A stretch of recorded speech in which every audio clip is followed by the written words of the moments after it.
बिस्मिल्लाहिर्रहमानिर्रहीम। शुरू अल्लाह के नाम से जो बड़ा मेहरबान और आया तरम करने वाला। अस्सलाम वालेकुम रहमतुल्लाहि व बरकातुहू। मैं आपका जिगर जाने मोहम्मद सागे एक नए ब्लॉग के साथ एक नई वीडियो के साथ तो करते हैं आज का ब्लॉग शुरू। जैसे कि वादे के मुताबिक मैंने आपको बताया था कि मैं आपको बताऊंगा कि मैं कोविड-19 से किस तरह रिकवर हुआ। अब आप सोच रहे होंगे सबसे पहले कि यार इसने तो शर्ट वही पहनी। असल में वो एक ही वीडियो थी, उसको मैंने दो पार्ट में कर दिया था, जो कि परसों आप लोगों को मिली होगी, क्योंकि कल जो वीडियो थी मैंने गेमिंग वीडियो डाली थी जो कि बड़ी यार आउट क्लास गेमिंग गई थी।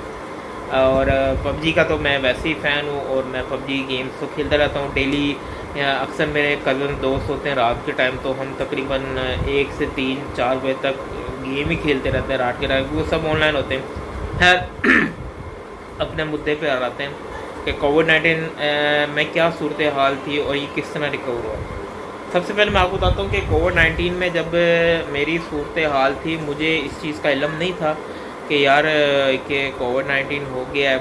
सबसे पहले तो क्या हुआ था कि मैं होने से तकरीबन कुछ दिन पहले, यानी कुछ 7-8 दिन पहले की बात है, यानी जब मुझे पता लगा तो मैं ऐसे रात के टाइम पबजी खेलता था अपने दोस्तों कज़न के साथ, जब मैंने आपको बताया।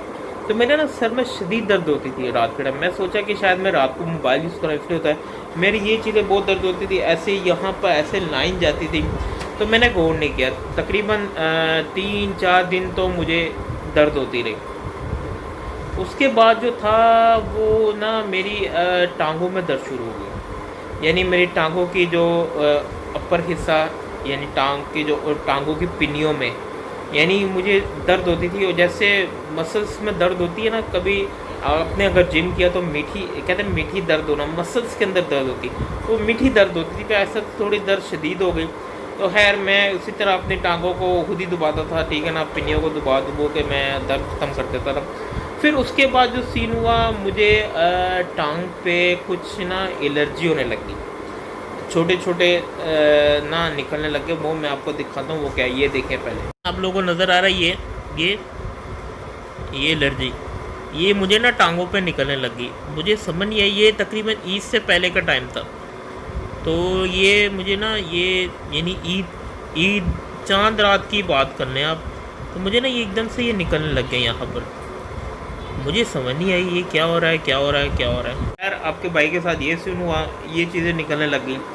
मैंने फिर भी गौर नहीं किया। आहिस्ता आहिस्ता क्या हुआ कि मेरी जो सर दर्द था वो सही हो गया, मेरा टांगों का दर्द सही हो गया, ठीक है। मैंने गौर नहीं किया, मैंने कहा यार वैसे ही शायद दर्द होती होंगी सर दर्द, वैसे एलर्जी मुझे समझ नहीं आई। मैंने कहा हो सकता है कि शायद बाहर डस्ट वगैरह होता है, मैं बाहर आया गया हूँ, इस वजह से हो गया। उसके बाद ये सीन हुआ कि यार ईद गुजर गई अच्छी गुजरी, कोई मुझे ऐसे सिम्टम्स ज़ाहिर नहीं हुए, कोई कुछ नहीं हुआ। शायद अल्हम्दुलिल्लाह इम्यून सिस्टम स्ट्रॉन्ग था अंदर, इस वजह से रिकवर हो रहा था। मुझे इस चीज़ का आइडिया नहीं। खैर नॉर्मली मैं खाना खा रहा था तो मैं खा रहा था। तकरीबन जब मुझे पता लगा कि मुझे हो गया है, उससे 7 दिन पहले तो ये सीन होता रहा, 7 दिन बाद सही हो गया।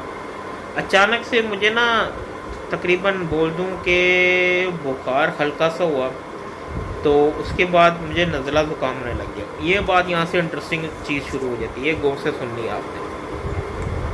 बुखार हो गया हल्का सा, ठीक है, हल्का बुखार आता उतर जाता, बुखार होता उतर जाता, यानी बुखार में मैक्सिमम बोलूँ कि 100-101 तक या 100 तक जाता होगा, उतर जाता। नज़ला ज़ुकाम मुझे होने लग गया।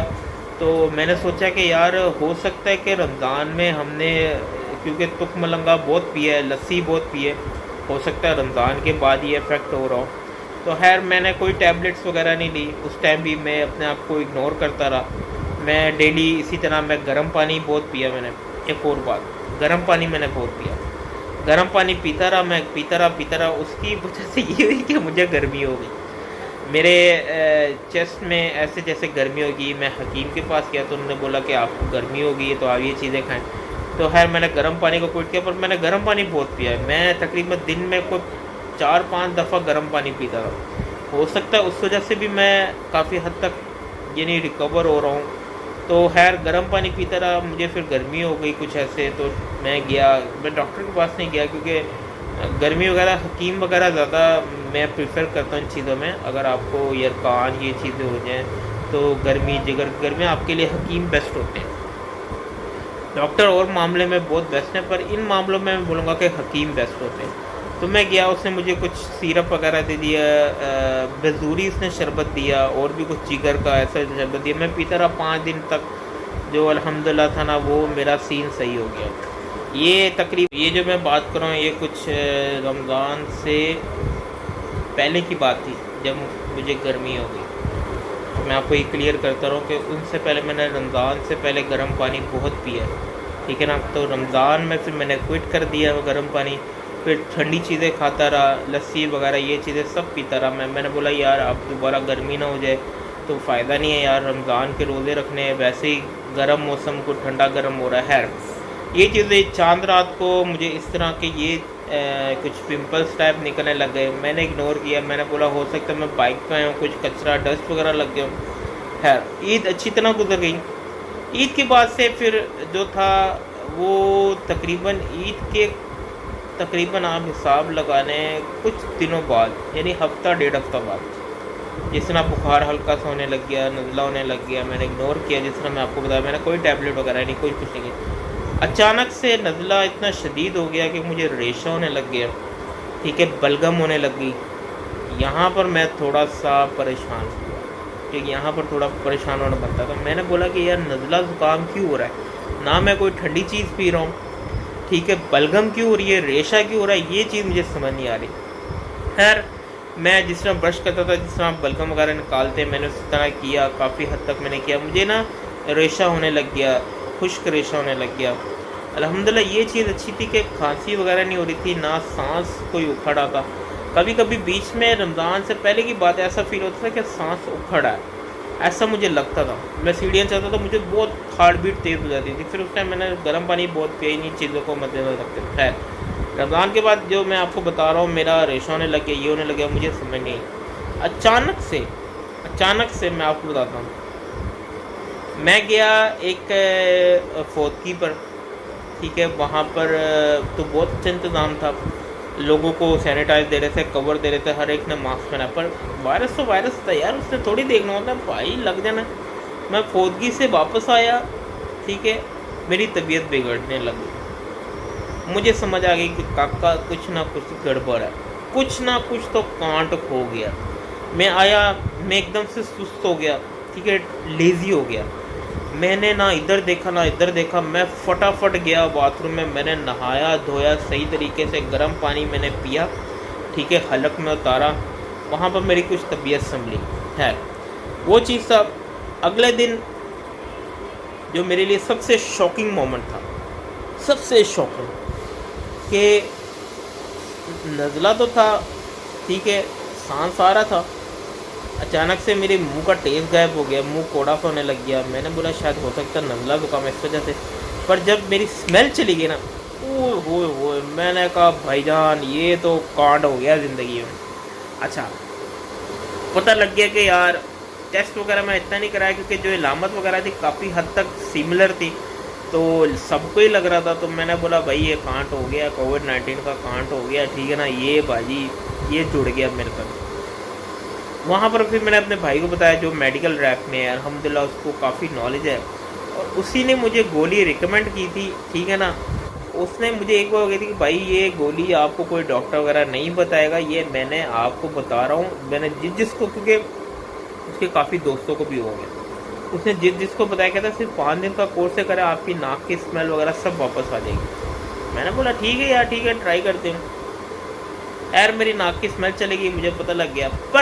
पर सबसे मेन चीज़ जो मैं आपको बताना चाहता हूँ, सबसे मेन चीज़, भजन आपका भाई जो है ना वो परेशान नहीं हुआ, मैंने उसको सर पे नहीं चढ़ाया।